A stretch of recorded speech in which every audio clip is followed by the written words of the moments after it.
Olá, está no ar mais um Tela 1 Entrevista. Hoje recebemos aqui no nosso estúdio a presidente do Conselho Municipal dos Direitos da Criança e do Adolescente, Ana Paula Baena. Vamos conversar sobre a violência sexual das crianças e dos adolescentes, já que amanhã, dia 18, é o Dia Nacional de Combate à Violência e Exploração Sexual, data utilizada para refletir e debater sobre esse assunto. Olá, Ana Paula, seja muito bem-vinda. Olá, obrigada. Mas antes da gente começar a nossa entrevista, hoje, durante todo o dia, aconteceu um seminário municipal aqui mesmo na Universidade Positivo, promovido pela Fundação de Ação Social, a FAS, aqui de Curitiba, que discutia um pouco mais sobre esse assunto. E a equipe do Tela 1 foi conferir. Vamos assistir? O seminário municipal, que teve como objetivo intensificar o enfrentamento ao abuso e exploração sexual da população infanto-juvenil, contou com a assinatura de um pacto de compromisso logo na abertura do evento, que incluiu ações integradas nos eixos da defesa, da promoção e do controle e efetivação dos direitos da criança e do adolescente. O evento foi aberto ao público, mas a prioridade foi dada aos integrantes da rede de proteção e atenção à criança e ao adolescente. Quem ficou até o final da tarde pôde conferir 5 palestras referentes ao tema do evento. Outro objetivo do seminário foi relembrar o caso de Araceli, uma menina que foi assassinada em 1973, após ser violentada sexualmente por uma família de classe média alta no Espírito Santo. E o crime continua impune. Isso sempre para lembrar que a impunidade não pode prevalecer, que a negligência não pode prevalecer e que a criança, e a gente não inventa nada, isso está na Constituição Federal, é prioridade absoluta em todos os poderes. Bom, durante esse seminário foi assinado um pacto de compromisso pela intensificação do enfrentamento à exploração sexual, das crianças. Quais são as novas ações que serão tomadas a partir de agora para que esse enfrentamento não fique apenas no papel, seja realmente colocado em prática? Bom, Ângela, como você bem colocou, hoje foi um dia no qual o município de Curitiba, as secretarias diversas do nosso município, que compõem a rede de proteção da criança e adolescente de Curitiba, firmaram mais uma vez um novo compromisso. Foi um momento de renovação, de repactuação de um compromisso já firmado por Curitiba. A proposta é que, a partir de então, a gente possa estar fortalecendo uma rede que já existe, criada em 2000, para a proteção e defesa de direitos da criança e adolescente. A proposta é que a gente possa, junto com novos parceiros, repactuando com o Ministério Público, com o Tribunal de Justiça, com secretarias de Estado, também Educação, Segurança Pública, que se possa fortalecer ações, integrar políticas, como você falou, elencar novas propostas de ação, para que se possa ter uma efetividade a mais no trabalho. A questão da exploração sexual, da violência sexual contra a criança é uma questão muito complexa. Dentro da violência a gente tem o abuso e a gente tem a exploração sexual comercial. E a exploração sexual comercial, ela é um crime que ela envolve a comercialização do corpo de uma criança ou de um adolescente. E esse crime ele é cometido dentro da nossa sociedade. E ela é um crime tão bárbaro e tão delicado que só se sustenta porque existe uma rede que faz com que ela se sustente. E essa rede é uma rede que tem dinheiro e que tem poder. Então, é muito delicado esse tema. E por ser delicado que a gente precisa de muitos esforços, que a gente precisa de muitas articulações, de trabalhar em parceria com políticas setorizadas, mas que convergem para uma mesma finalidade. Até conversou um pouco antes com a primeira-dama, ela comentava sobre a união dos 3 poderes. Exatamente. Como é que funcionaria isso na prática? Veja, porque o município tem que dar conta do atendimento. Ele tem que dar conta de ajudar nas ações de prevenção. Porém, tem um aspecto que depois que a criança é atendida, tem um aspecto que é o aspecto criminal. Então, aí você precisa da segurança pública para primeiro, deter o agressor. Segundo, juntar provas contra aquele agressor. Porque enquanto não se prova, não se tem um encerramento de processo. Então, por que precisa de todo mundo? Porque precisa da segurança pública, da polícia militar, você precisa do NUCRIA, que é a delegacia especializada em vítimas de crime, crianças vítimas de crime. Você precisa do juizado, que é um juizado especializado, a 12ª Vara de Crimes contra Criança e Adolescente, é uma vara que só que só trata desse tema. Então, você precisa que uma suspeita de exploração sexual vire um fato, desse fato vire esse inquérito policial, vá até a vara da infância, esse inquérito tem que ir para a vara da infância e aí sim ser julgado.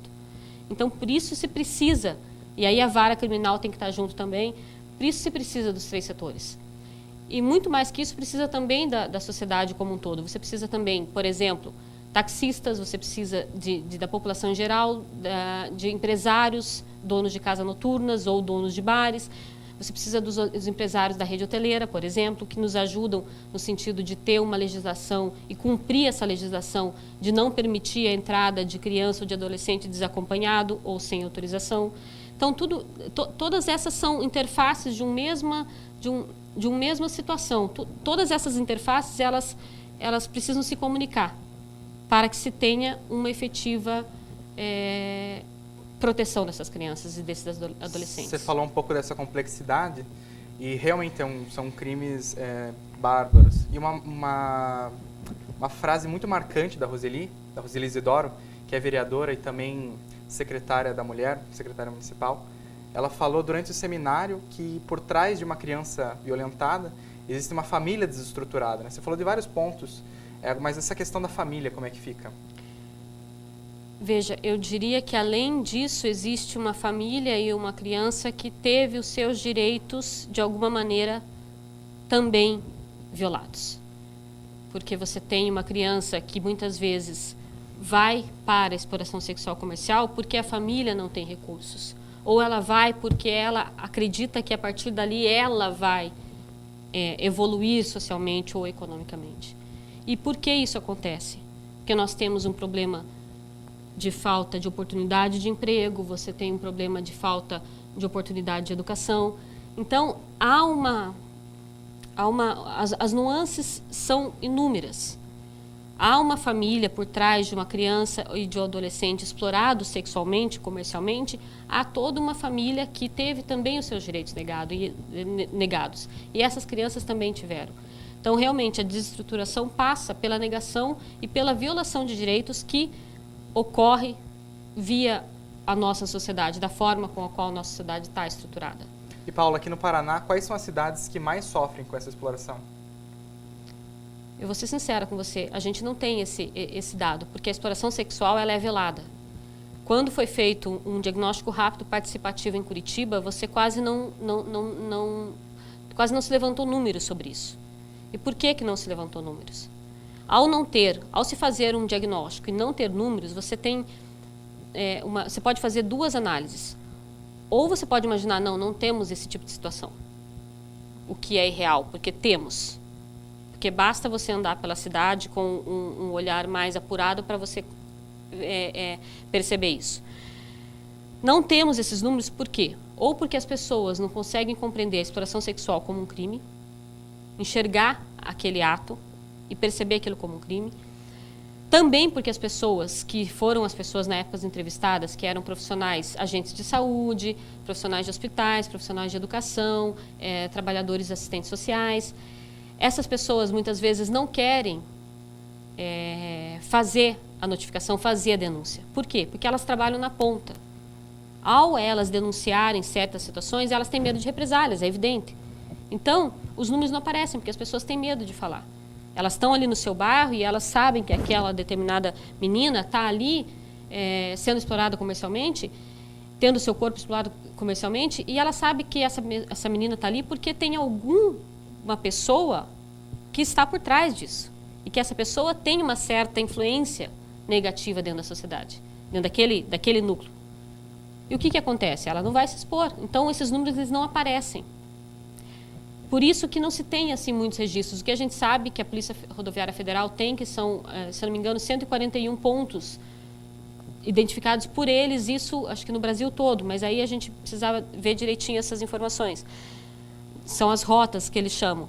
Mas o que a gente sabe claramente é que quem mora em Curitiba sabe que existem pontos que são clássicos. Tem a Rua do Cincão, tem a própria Praça Generoso Marques, que por muito tempo foi a própria Praça Osório e ainda é ponto de michês. Então, a gente tem isso. Quem está na área sabe bastante esse tipo de conhece um pouco esses pontos. E, ao mesmo tempo, tem um outro problema. Quando se vai fazer uma ação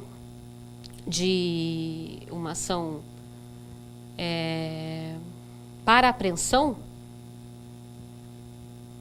existem, né, os chamados olheiros que ficam sabendo dessa informação antes. E, ao saber dessa informação, aquela situação desaparece. E aí a polícia chega e não tem mais nada ali. E por que não tem mais nada ali? Porque ele foi informado. E por quem que foi informado? Por pessoas que têm informações privilegiadas, que sabem que aquilo vai acontecer. Como é que a sociedade poderia ajudar efetivamente nesse combate à exploração e abuso sexual? Então, a denúncia anônima, Disque 100, 156, que é o de Curitiba, 181, são números que você pode, ou as próprias denúncias direto ao Conselho Tutelar, porque realmente, do ponto de vista do cidadão, é realmente muito difícil. Justamente porque é um crime que envolve muito dinheiro. E normalmente está ligado ao tráfico de drogas. Então, compreende que é uma situação muito delicada. E há pessoas que estão infiltradas ali justamente para fazer a proteção no sentido de dar informação privilegiada de ações que possam ser feitas para pegar em flagrante esse tipo de situação. E qual seria o setor ou qual seria o tipo de criança ou adolescente que está mais sujeito a esse tipo de crime? Da exploração sexual propriamente dito, existe a questão do recurso financeiro, existe a questão do uso de drogas. O uso de drogas é porta de entrada. O recurso financeiro, a questão de transtornos mentais também é porta de entrada. Enfim, cada um é cada um, mas normalmente se tem mais ou menos esse perfil. Durante essa semana aconteceu uma audiência pública para discutir esse tipo de situação na Copa do Mundo, né? Exato. Quais políticas públicas que podem ser aplicadas especificamente nessa situação da Copa? A questão da Copa é extremamente delicada porque se sabe que vai se ter um movimento muito grande de pessoas. E algumas questões são muito difíceis de se lidar, porque você vai ter um número de pessoas que, de repente, de fora do Brasil, que ao estarem aqui, podem pensar, não, se eu cometer algum crime, ninguém vai me pegar, né? Porque eu estou num outro país. Você tem a possibilidade de aumento da exploração sexual comercial, você tem a possibilidade do aumento do trabalho infantil, você tem a possibilidade de crianças que podem se perder. Então, há uma série de riscos dirigidos a crianças e adolescentes, e não somente as crianças que estão mais vulneráveis, as pessoas que forem, de repente, acompanhar um jogo de futebol.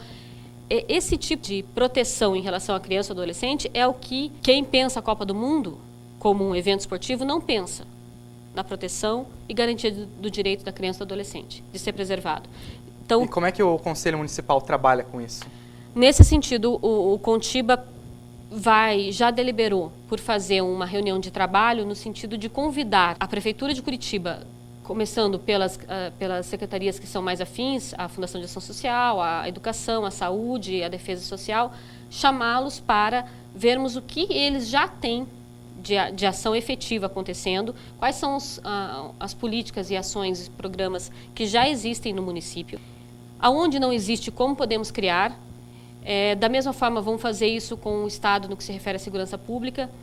Um exemplo muito prático, uma criança se perdeu num tumulto de jogo. Vai haver lá o CICRID, que é a Delegacia Especializada em Crianças Desaparecidas, vai haver um módulo do CICRID, porque o CICRID fica na Vicente Machado. Vai ter ali, próximo do estádio, algum posto que vai atender a essa família que, de repente, eventualmente, teve sua criança perdida?